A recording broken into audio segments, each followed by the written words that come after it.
नमस्कार दोस्तों, आज मैं लेकर आई हूँ प्रदोष व्रत कथा। प्राचीन काल में एक गरीब पुजारी हुआ करता था। उस पुजारी की मृत्यु के बाद उसकी विधवा पत्नी अपने भरण पोषण के लिए पुत्र को साथ लेकर भीख मांगती हुई शाम तक घर वापस आती थी। एक दिन उसकी मुलाकात विदर्भ देश के राजकुमार से हुई, जो कि अपने पिता की मृत्यु के बाद दर दर भटकने लगा था। उसकी यह हालत पुजारी की पत्नी से देखी नहीं गई। वह उस राजकुमार को अपने साथ अपने घर ले आई और पुत्र जैसा रखने लगी। एक दिन पुजारी की पत्नी अपने साथ दोनों पुत्रों को सांडिल्य ऋषि के आश्रम ले गई। वहां उसने ऋषि से शिव जी के प्रदोष व्रत की कथा एवं विधि सुनी तथा घर जाकर अब वह भी प्रदोष व्रत करने लगी। एक बार दोनों बालक वन में घूम रहे थे। उनमें से पुजारी का बेटा तो घर लौट आया, परंतु राजकुमार वन में ही रह गया। उस राजकुमार ने गंधर्व कन्याओं को क्रीड़ा करते हुए देखा तो उनसे बात करने लगा। उस कन्या का नाम अंशुमति था। उस दिन वह राजकुमार घर देरी से लौटा।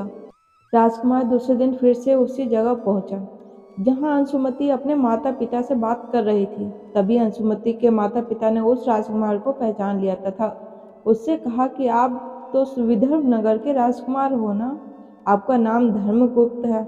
अंशुमति के माता पिता को वह राजकुमार पसंद आया और उन्होंने कहा कि शिवजी की कृपा से हम अपनी पुत्री का विवाह आपसे करना चाहते हैं।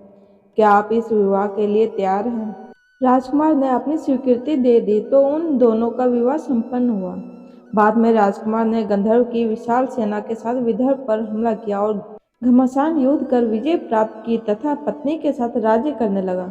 वहां उस महल में वह पुजारी की पत्नी और पुत्र को आदर के साथ ले आया तथा साथ रखने लगा। पुजारी की पत्नी तथा पुत्र के सभी दुख व दरिद्रता दूर हो गई और वे सुख से अपना जीवन व्यतीत करने लगे।